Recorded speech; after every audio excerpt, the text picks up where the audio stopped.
नमस्कार मित्रांनो. तर आजच्या व्हिडिओमध्ये आपण महाराष्ट्र शासनाने राष्ट्रीय पशुधन अभियान म्हणजेच NLM अंतर्गत सुरू केलेल्या पशुधन विमा योजनेबद्दल सविस्तर माहिती जाणून घेणार आहोत. विशेष म्हणजे या योजनेसाठी 5 ऑगस्ट 2026 रोजी शासन निर्णय काढण्यात आला असून त्यानंतर 6 ऑगस्ट 2026 रोजी महत्त्वाचे शुद्धीपत्रकही जारी करण्यात आले आहे.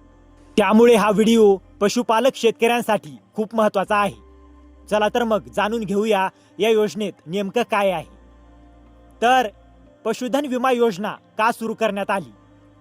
तर हवामानातील अनपेक्षित बदल, नैसर्गिक आपत्ती, रोगराई, विषबाधा, सर्पदंश, दूषित पाणी, गंभीर अपघात तसेच संसर्गजन्य आणि साथीच्या रोगांमुळे पशुधनाचा मृत्यू झाल्यास पशुपालकांचे मोठे आर्थिक नुकसान होते.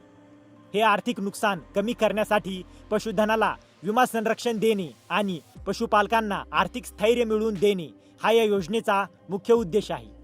तर योजनेची अंमलबजावणी कोण करणार?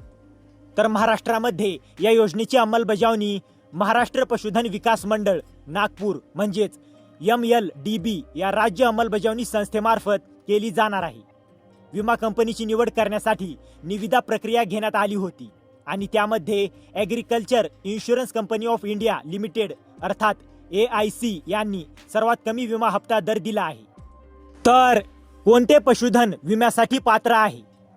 तर या योजनेमध्ये पुढील पशुधनाचा समावेश करण्यात आला आहे.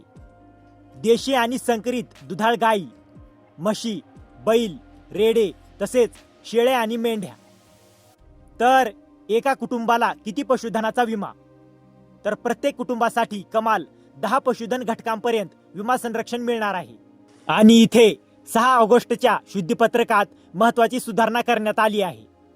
मूळ GR मधील 10 पशुधन हा उल्लेख बदलून 10 पशुधन घटक असा करण्यात आला आहे. जर एखाद्या लाभार्थ्याकडे 10 पशुधन घटकांपेक्षा जास्त पशुधन घटक असतील आणि त्यांना अतिरिक्त पशुधनाचा विमा काढायचा असेल तर 10 घटकांपेक्षा जास्त असलेल्या पशुधनाचा विमा हप्ता पूर्णपणे पशुपालकाला स्वतः भरावा लागेल. तर किती रकमेपर्यंत विमा संरक्षण? आता सर्वात महत्त्वाचा मुद्दा म्हणजे विम्याची कमाल रक्कम. दुधाळ गायींसाठी कमाल विमा संरक्षित रक्कम 70,000 रुपये आहे. दुधाळ म्हशींसाठी 80,000 रुपये, बैलासाठी 70,000 रुपये, रेड्यासाठी 80,000 रुपये, तर शेळी किंवा मेंढीसाठी 7,000 रुपये इतकी कमाल विमा संरक्षित रक्कम आहे. तर विमा किती वर्षांसाठी काढता येईल?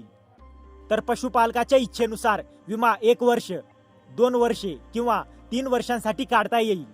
यासाठी निविदा प्रक्रियेनंतर मिळालेला प्रीमियम दर अनुक्रमे 1 वर्षासाठी 4.30%, 2 वर्षांसाठी 7.50% आणि 3 वर्षांसाठी 10.50% आहे. तर विमा हप्त्यामध्ये शासनाचा किती हिस्सा? तर या योजनेमध्ये लाभार्थ्याचा हिस्सा 15% आहे. उर्वरित 85% हिस्सा केंद्र आणि राज्य शासनामध्ये 60-40 या प्रमाणात आहे. म्हणजे पशुपालकाला विमा हप्त्याचा संपूर्ण खर्च स्वतः करावा लागत नाही. तर कोणत्या वयाचे पशुधन विम्यासाठी पात्र? तर गाय आणि बैलासाठी 1 वर्षाच्या पॉलिसीसाठी वय 2 ते 8 वर्षे, 2 वर्षांच्या पॉलिसीसाठी 2 ते 7 वर्षे, तर 3 वर्षांच्या पॉलिसीसाठी 2 ते 6 वर्षे आहे. म्हशी आणि रेड्यासाठी संबंधित वयोमर्यादा 1 वर्षाच्या पॉलिसीसाठी 3 ते 10 वर्षे, 2 वर्षांसाठी 3 ते 9 वर्षे आणि 3 वर्षांसाठी 3 ते 8 वर्षे आहे. तसेच शेळी आणि मेंढीसाठी 1 वर्षाच्या पॉलिसीसाठी वय 1 ते 3 वर्षे, 2 वर्षांसाठी 1 ते 2 वर्षे, तर 3 वर्षांच्या पॉलिसीसाठी 1 वर्ष अशी वयोमर्यादा आहे. तर विम्याची किंमत कशी ठरवली जाणार?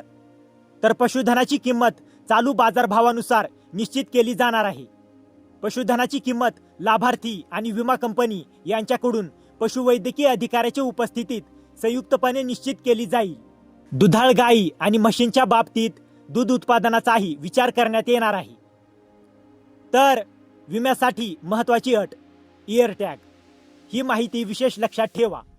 विम्यासाठी पशुधनाची नोंद 12 अंकी एअरटॅगद्वारे नॅशनल डिजिटल लिव्हस्टॉक मिशन म्हणजे NDLM प्रणालीमध्ये असणे आवश्यक आहे. तसेच शासकीय पशुवैद्यकीय अधिकाऱ्याचे पशुस्वास्थ्य प्रमाणपत्र आवश्यक आहे.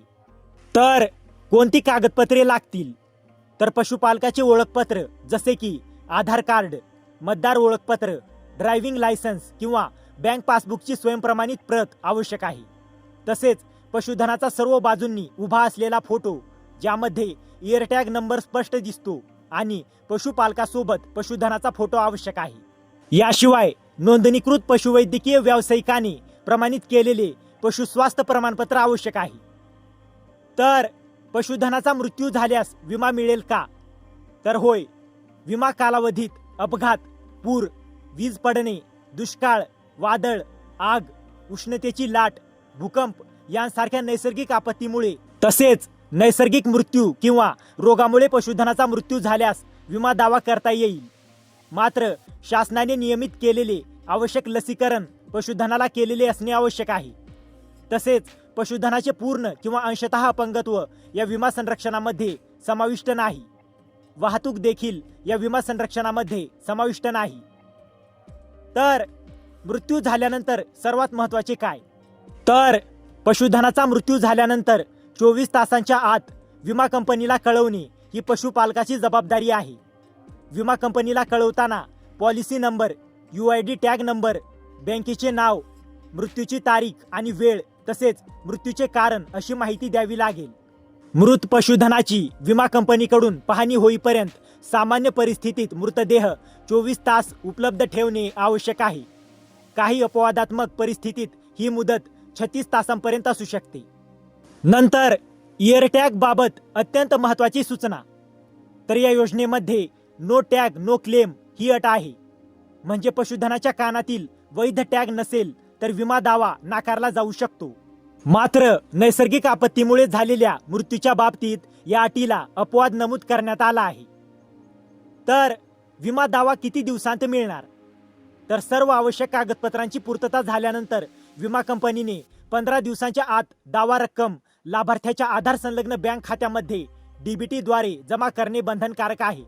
जर वैध दावा मंजूर करून 15 दिवसांच्या आत रक्कम दिली नाही तर त्यानंतरच्या विलंबासाठी विमा कंपनीला लाभार्थ्याला दरवर्षी 12% दराने अतिरिक्त रक्कम व्याज भरपाई म्हणून द्यावी लागेल.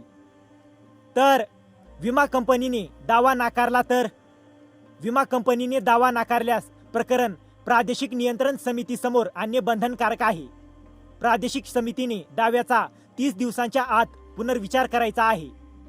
त्यानंतर आवश्यक असल्यास राज्यस्तरीय समितीकडे प्रकरण जाऊ शकते.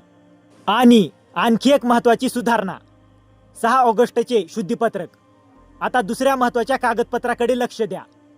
5 ऑगस्टच्या GR मध्ये नुकसान भरपाईच्या विमा प्रस्तावाला 5 दिवसांत मंजुरी देण्याची तरतूद होती. 6 ऑगस्ट 2026च्या शुद्धीपत्रकात यामध्ये स्पष्टता आणण्यात आली आहे. आता विमा प्रस्तावासाठी आवश्यक सर्व कागदपत्रांची पूर्तता झाल्यानंतर 5 दिवसांच्या आत प्रस्तावाला मंजुरी देणे विमा कंपनीवर बंधनकारक राहील. तर पशुपालकांसाठी थोडक्यात काय लक्षात ठेवायचे? तर मित्रांनो, या योजनेमध्ये तुमच्यासाठी सर्वात महत्त्वाच्या गोष्टी म्हणजे पशुधन पात्र वयोमर्यादेत असणे, एअरटॅग आणि NDLM नोंदणी असणे, पशुस्वास्थ्य प्रमाणपत्र घेणे, आवश्यक कागदपत्रे पूर्ण ठेवणे, विमा हप्ता भरणे आणि पशुधनाचा मृत्यू झाल्यास 24 तासांच्या आत विमा कंपनीला माहिती देणे. हे नियम पाळल्यास विमा दावा प्रक्रियेत अडचणी कमी येऊ शकतात. तर मित्रांनो, तुमच्याकडे गाय, म्हैस, बैल, रेडा, शेळी किंवा मेंढ्या असतील तर ही माहिती नक्की लक्षात ठेवा. तुमच्या पशुधनाचा विमा काढण्यापूर्वी पात्रता, प्रीमियम, एअरटॅग, कागदपत्रे आणि दावा प्रक्रियेची माहिती संबंधित पशुवैद्यकीय कार्यालय किंवा अधिकृत यंत्रणेकडून तपासून घ्या. तर मित्रांनो, जर तुम्हाला या GRची PDF हवी असेल तर डिस्क्रिप्शनमध्ये आपल्या टेलिग्राम चॅनेलची लिंक दिलेली आहे. तिथे जाऊन तुम्ही या GRची PDF घेऊ शकता. आणि हा व्हिडिओ उपयुक्त वाटला असेल तर व्हिडिओला लाईक करा, शेअर करा आणि अशाच महत्त्वाच्या GR अपडेटसाठी आपल्या चॅनलला सबस्क्राईब करा. तर मित्रांनो, भेटूया अशाच एका महत्त्वाच्या पुढच्या व्हिडिओमध्ये. जय हिंद, जय महाराष्ट्र.